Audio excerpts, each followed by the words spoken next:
Forrest Bjork is a father and a businessman with financial and management experience. Now he wants to bring that experience to 75 Calhoun Street, where he wants to become the next Charleston County School Board member to represent District 9, James Allen in downtown. I speak exclusively with Forrest for this edition of Quintin's Close-Ups. And if you haven't already, subscribe to my YouTube channel and like Quintin's Close-Ups on Facebook. Forrest Bjork, welcome to Quintin's Close-Ups. Thank you. Oh, you're very welcome. I know that you are a father and a businessman, according to your website, with extensive management and financial experience. Now you want to take that experience to 75 Calhoun Street, where you want to be the next Charleston County School Board member for District 9. Tell me, with all of your experience, Forrest, why this? Why now? Yeah, so there's a few reasons. One is the new system. We now have 9 member districts. So, instead of trying to run countywide, you can run in your own district, people you don't need a lot of corporate money behind you. You can do more of a grassroots, get out and meet the people, knock doors. So I think that's the why now. Yes, sir. In general, the schools, as you may know, have been in bad shape for a long time. They seem to be getting worse, and we seem to be spending more and more every year and getting very poor results. We're only about 50% proficient in math and reading as a county. And I frankly, I don't know how the county will survive if we continue going like that. If you're leaving that many people behind, you're really going to struggle with things like massive income inequality and social unrest and all kinds of other problems. Now, what is the current budget for the Charleston County School Board and the school district, I should say? Yeah, so this budget, the current board spent about $1 billion. Yes, sir. And going back to what you said earlier, obviously, as many people know, the school board races in the past were influenced allegedly by corporate money. Yes. How much is your campaign grassroots, and are you using corporate money for your campaign? No, I'm not using any corporate money. So I'm either raising money from, just people I meet or friends of mine, or I'm putting in the money myself. And how much money have you put in yourself, and how much money have you raised on your own? So we're somewhere around 20,000, and I will put in around 5,000 of that. Okay. Now, you talked earlier, Forrest, about the Charleston County School Board. What does that current representation look like in your mind? Right now it's very concentrated in a small area. So I think 4 of the current members actually live in one district. So that doesn't, it's just not representative. It's very concentrated. I think it was, the Coalition for Kids and some other groups put a lot of money behind certain candidates that they felt could win in that countywide race. And, some people that, frankly, I don't think are that well qualified. Now, how qualified are you to be on the board if you were be elected in 2023? Yeah, so I'd say I'm very well qualified. So I have run a store that did around $100 million a year in business. I've trained thousands of employees. I regularly negotiate contracts in construction and with other vendors in my businesses. I started from the ground up, built my own company. I have two kids, both boys. One is 2 and one is 2 months. So the future of Charleston coming up here. Yes, sir. You talk about those contracts that you obviously develop for your own company. Let me put that aside for us and ask you, when you look at the contracts that are being, brought forth towards the school board right now, what contracts do you question right now as an outsider? And if you were to be elected, which ones would you look at as a school board member? I think almost all of them need to be looked at, because when I'm watching the meetings, what I'm not seeing is people saying, Where was this program implemented? What were the results? Pilot, normally if you're going to implement a program, you'd want to test it on a few schools that are, various specters. So you wouldn't just take it to your top school or your lowest school. You take it to a few, you'd measure those results before you go and spend, 10 million on a program and start rolling it out. And the current board really makes me nervous with how few questions they ask. And I have a few questions of my own for you, Mr. Forrest. Let me ask you, speaking of obviously results in top and low schools, what are the three top schools right now in District 9? That's, it would probably be, Buse is very good. Of course, I have people that go to Academic Magnet, James Island Charter High School. So, yeah, there are some good schools. Camp Road Middle needs some work. They're quite a bit behind James Island Charter High School, which they feed directly into. Yes, so that's interesting. You can see that the people on James Island, they all go to the Camp Road Middle. Right. The scores are not as good there, and then they move on to the Charter High School, which is, has been a much better school. So we do have a new principal at Camp Road, and hopefully she'll raise those scores, and I'll be interested in meeting with her once I get into office and see if we can't get those two principals together and me and say, okay, what do we need to do to make this school better? And I want to get back to that in just a second, but I want to let the viewers know that since redistricting, and District 9 is now a part of downtown right here as well as yes. College. I've got south of Queen Street, most of James Island, not all of it, part of Johns Island, Folly, right. Kiowa, Seabrook. So it's a big area. A lot of different schools and people that send their kids to like I was saying, the Academic Magnet or these other schools. So it gets pretty interesting to say, well, what schools are in your district? Right. Could be almost, it really runs the gambit. Yes, sir. Okay, so let me ask you this. What are the three failing schools right now in your district that you see? I don't want to... Low-performing schools, I should say. Yeah, I don't want to necessarily, call them out individually. I want to kind of give them a chance once I get in to meet with them and see, is there something particularly that they're not getting? Is it they're not getting support on discipline? Do they need more resources? Do they need more tutors? Are the students coming in at a lower education level? So, I'd rather not kind of call those schools out before I have a chance to meet with them. Well, let me ask you this, Mr. Forrest. What schools need resources right now in your district? Well, I think they all need resources. It's just a question of which ones. In every school, we need more tutoring. So that's something I really want to focus on. Okay.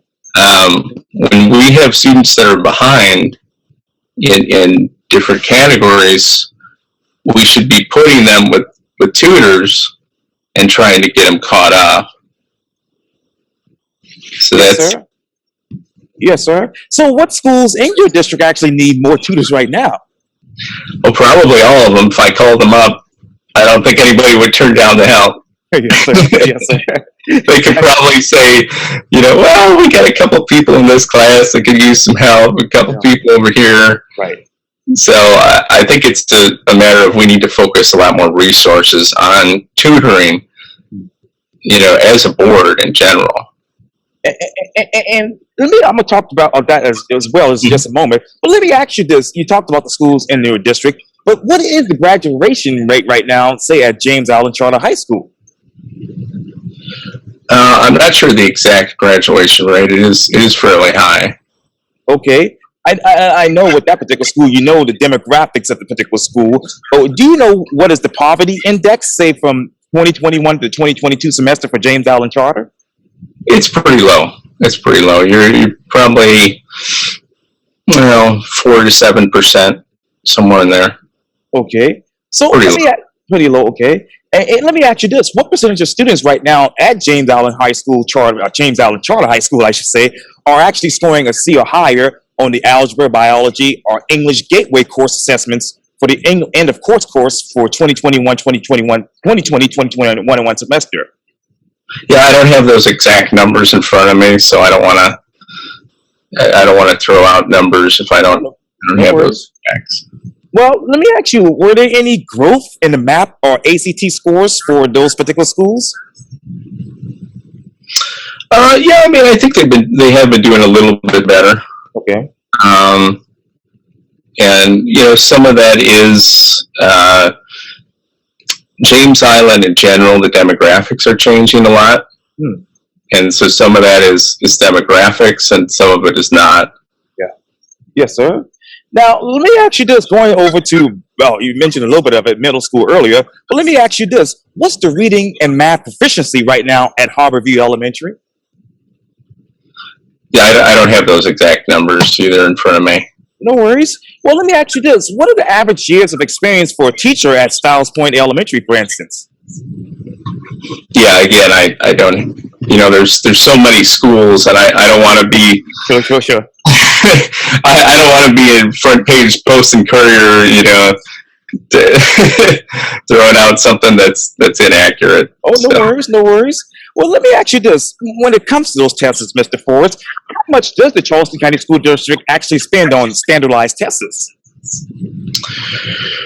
I mean, it's a lot. It's a large figure. So, I mean, that's another interesting thing, whether to go with the PASS. Some people like the PASS test, which we've mostly been using. Some other people like the MAP test. So, that's something to look at as the board and figure out which ones we want to go to. But I think the main thing is once you actually do the test and you see that there are people that are behind, to actually try to reach them and not just keep passing them up and just going, oh yeah, they're behind, they're more behind, they're more behind, they're more behind, just creating a snowball effect. And speaking of the board, Mr. Forrest, I know that the board is proposing to basically delegate the majority of its policy decisions to the superintendent. What do you, in your mind, think will be the best practices for this particular decision? I think that's a terrible decision. I mean, the board is supposed to govern, so we are supposed to set the agenda for the superintendent. So it seems like what the current board wants to do is essentially turn over all of that to the superintendent. So it just doesn't make any sense. I mean, imagine if any corporate board did that. They said, we're not going to, instead of governing, we're just going to turn everything over to the CEO.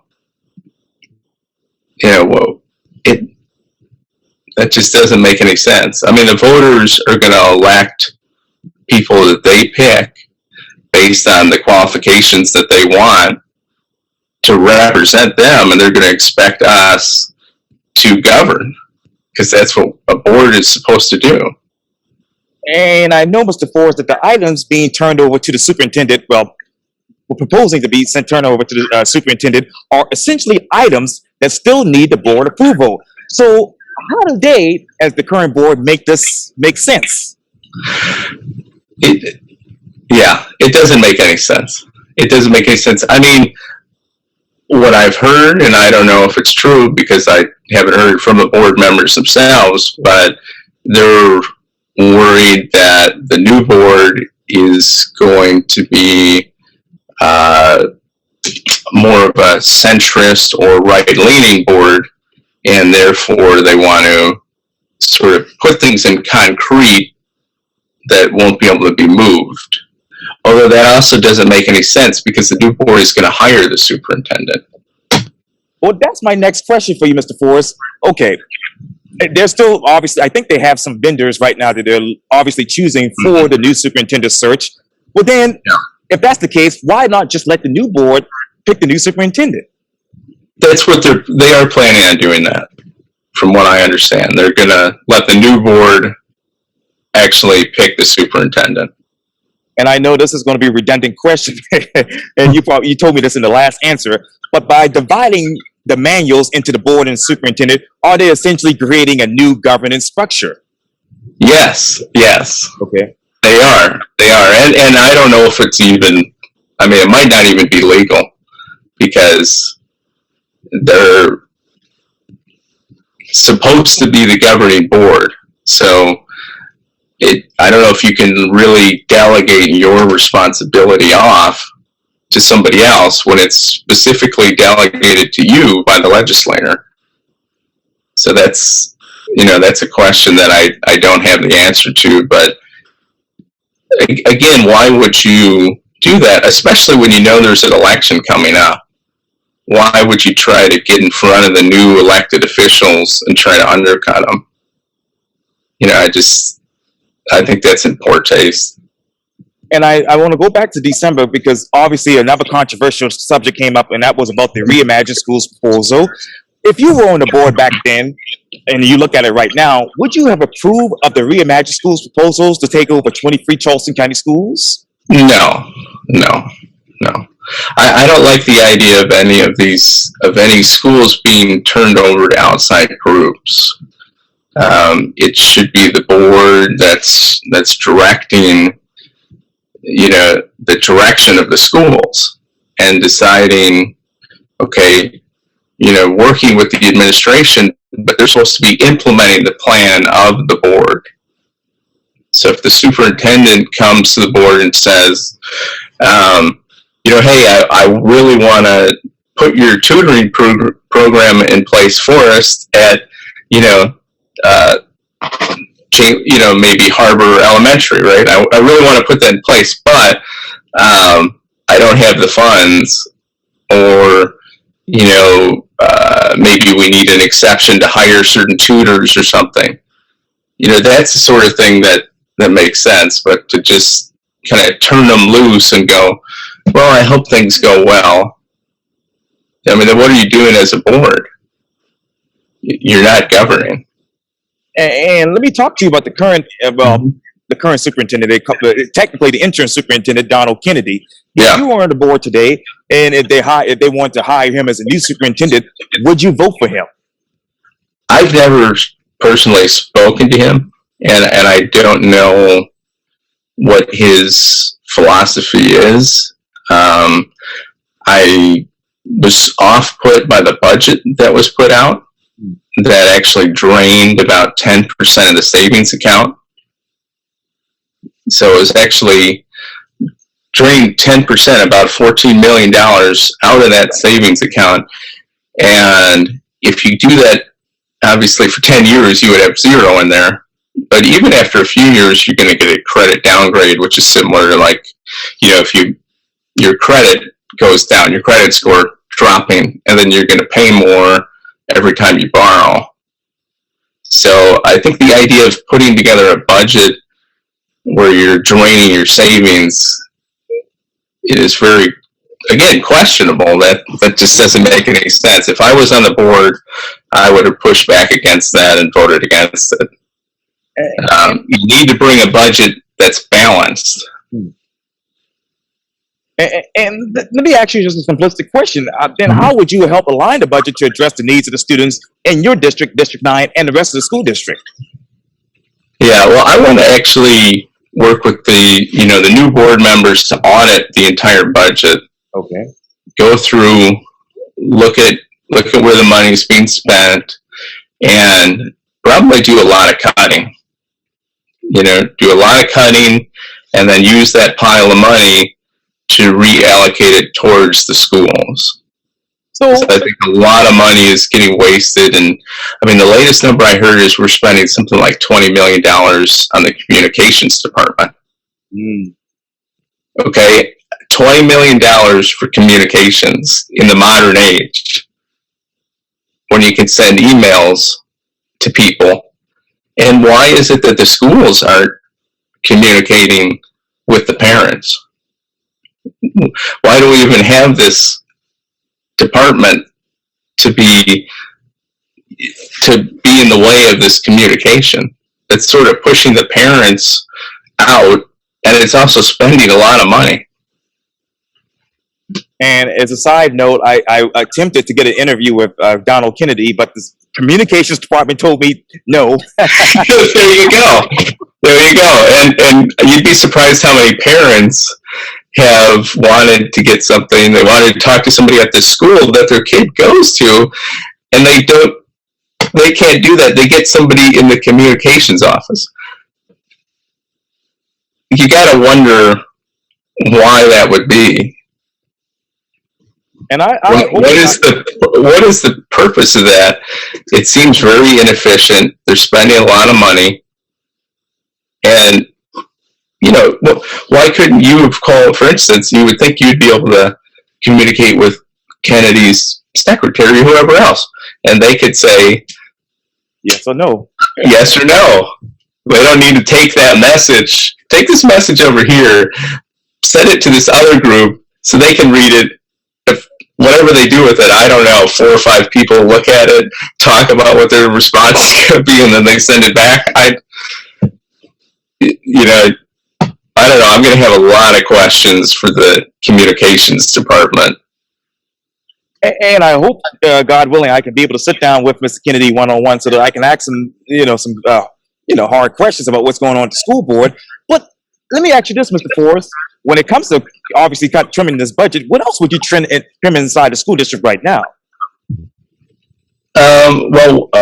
One big issue that we're having right now is our food program. Oh, yes. So the food program, the way they're trying to do it is to make a lunch for every person, whether they want it or not, whether they're going to eat it or not. A lot of the food is being thrown away. It's running negative. If you look at a county like Greenville, it actually brings in money. And so that's another program to be looked at. I can't tell you how many parents tell me the food is terrible. Their kids never eat it, but yet every day the school makes a lunch and throws it away. So how much money is the school district actually losing with its food program? It's millions. I don't know exactly how much, but if it's similar to Greenville, it's millions. Wow. And let me go back to District 9 because I want to ask you some more questions about that. Do you actually know how much does the school district spend on per pupil for District 9? No, and it's pretty hard to get those exact numbers because how much of these other programs is considered per student? Yes. Things like capital improvements and things like that. Is that a per student? And if so, to get that actual broken down number is pretty tough. And what data in your mind should the Charleston County School District use to make a decision on securing the future of these most at-risk students, particularly in your district? They should use the test scores. So they should look at the test scores, and then beyond that, they should actually try to connect with the individual student. So if the student is simply behind, they just need tutoring, then we should set them up with tutoring. If they need counseling or if they have, problems at home or something like that, then we need to try to help them get to a better place where they can learn while they're actually in school. And how should the Charleston County School District replicate the results of the Meeting Street schools to fix some of the district's issues inside the underperforming schools? Yeah, I think it's a matter of looking at what's working.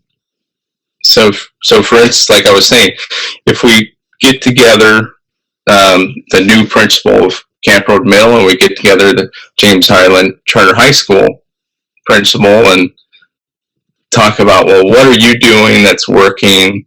What things can we implement? You know, not everything is going to cross over, of course, because you have different student populations. But I think a lot of things do. You know, if there's a school that's having a discipline problem, look at some other schools that are maybe, similar demographics that do not have the same problem, and try to get those people together to work those issues out. Where do you see that in your district? My district is more bullying. So I've had quite a few people contact me about bullying. One program that we could implement across the county is the STOP program, which allows you to actually, send a message from your phone. There's signs posted and things like that. I think that's a fairly effective thing. I mean, and in Camp Road Middle, yes, sir. Again, I hate to keep coming back to that, but I have had a lot of reports of bullying out of there. But if, it is a junior high, and that's where a lot of times bullying does happen in junior highs. But I think it should be looked at a little closer, and you should have something in place for the students and the parents to reach out and say this. Yeah, and when you think of other issues, what else should they be looking closely at right now in your district? I think another big one is safety and security. So, unfortunately, school shootings continue to happen, and a lot of these schools, we need to look at their security. We need to look at putting in double entry where possible. So it's, if somebody's trying to get into the building, they come through one door, and then there's somebody who can see them, who's behind another door, who can potentially stop them. Things like that. I mean, there's other things around the country. Some have, lights that flash, or smoke, or things that crowd the hallway, something to, slow the person down, or classrooms that lock and secure, so you can't get into them. So I think there's a lot of work to be done in that area, because unfortunately it's really only a matter of time before that happens in Charleston County, if we look at the statistics around the country. And what other stats are you currently looking at when it comes to security? Yeah, so again, I'm looking at, I try to look at different ones. Like there was a recent shooting where there was a metal door, but the person actually opened the door and left it open. So, some of that is a training issue. There was also not enough resource officers to cover all the schools. So there was no one actually inside to confront the shooter. So they were able to get in through an open door, through somebody who was either poorly trained or unsupervised, because apparently they had been opening the store around that time most days. Do you believe, Mr. Forrest, that we have enough school resource officers in Charleston County? I want to work with the security team on that, but we should have one at every school. So I don't know that we do, if we actually have enough coverage. And speaking of which, let me ask you this. When it comes to, obviously, classes, you hear about the class size debates. Let me ask you this. Where smaller classes would raise the student achievement by what percentage in District 9? It could be a ton. I mean, it just depends how small the class gets. I mean, if we're being honest, students of course would learn better with one-on-one instruction. So if we had the budget to put one-on-one instruction for every student, they would all accelerate. And I think that's pretty clear. So it's just a matter of working with the budget, trying to get the classes smaller, especially with the younger kids. Sure. And so you might get more reward, more return on your dollars with making the classes smaller with the smaller kids than you would with as the kids get older. Well, let me ask you this: how small is small, and for how long? When it comes to class sizes. Yeah, I mean, I think it's really the smaller the better, but it's just, we got to look at the budget and see what we can do, because we also can't keep raising taxes every year, because that's putting pressure on the entire county cost of living. Every time the board raises tax, I mean, it doesn't go to single family houses, but it goes to every business, and it goes to rentals. So people who are renting are going to see a rent increase based on the tax increase. And anytime you go to buy anything, those businesses also have to raise the cost. So, I mean, you hear a lot about the affordability in Charleston County, and when you have one of your largest employers, which is the school board and the schools, and they, are putting pressure on that system themselves. Yes, sir. Let me ask you, but then how much does it cost to actually reduce a class size? Well, it could cost quite a bit. Let's just use some round numbers here. Let's say you had 30 kids in a class and you wanted to reduce it to 15. It would cost almost twice as much. You would need another teacher, another classroom entirely. Now, so, how much can we reduce it is going to be something that we'll have to look at. But yeah, I definitely see your point, and I don't think anybody would argue with that the more one-on-one time you have, the better you're going to do. Yes, sir. Speaking of one-on-one, I know obviously the campaign for the Charleston County School Board is heating up. Have you been contacted by the Coalition for Kids? Yes, I have. Would you accept their endorsement? No, I will not accept their endorsement or any money from them. I feel like anybody who will do that is compromised, because they are looking to make money off of the schools. So if you're on the board, that's going to create a conflict. So I just don't agree with having these big outside groups trying to influence, especially if they fund, let's say they fund your whole campaign or most of it. They're not going to do that for free. They're going to want something in return. And let me go back to your campaign, because you said this on your Facebook page, quote, "Please note that the school board race is a nonpartisan election. This means selecting a party ticket would not include school board candidates. You must individually select Forrest Bjork for school board to cast your votes for Forrest, the conservative candidate. So this is a nonpartisan race, and the board is supposed to be making the best decisions for students and teachers and staffs. Mm-hmm. But then why are you running as a conservative?" Oh, because I am a conservative. So it's not that I'm running as a conservative. I am a conservative. So it's kind of, I want people to know who I am. So if they vote for me, I want them to know that I am a conservative. So it's more of a statement. I don't want to be like some of the other candidates where they're not being upfront about what their value system is, because I think that's very important for a school board member. You should know, what do they believe in? What is their value system? And I know, since this is a nonpartisan race, as you know, why did you accept the endorsement from Moms for Liberty? Oh, yeah, they're a nonpartisan group.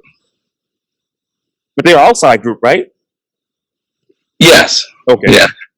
Well, yeah, I don't think it's a problem to accept an endorsement, but if you're taking a large check that comes with that, then that's a little bit different. But Did you if take a there's check from them? no, Okay. nope. Now, how nonpartisan, Forrest, will you be if you are elected to the school board? Oh, I'll be totally nonpartisan. But I will be myself. And again, I am very conservative. I go to church on Sunday. I'm a business owner. I love the U.S. I'm very patriotic. If you're in my dining room, you'd see a painting of the Battle of New Orleans. You'd see the Ten Commandments. So that's just who I am. So I'm not going to, leave that behind in anything that I do. Now, obviously, throughout the entire time, well, from 2020 to right now, you heard about, obviously, the debate over critical race theory. Yes. What is one example of critical race theory taught with in Charleston County schools? So, just recently at Camp Road Middle, there was a test put together that was on transgender.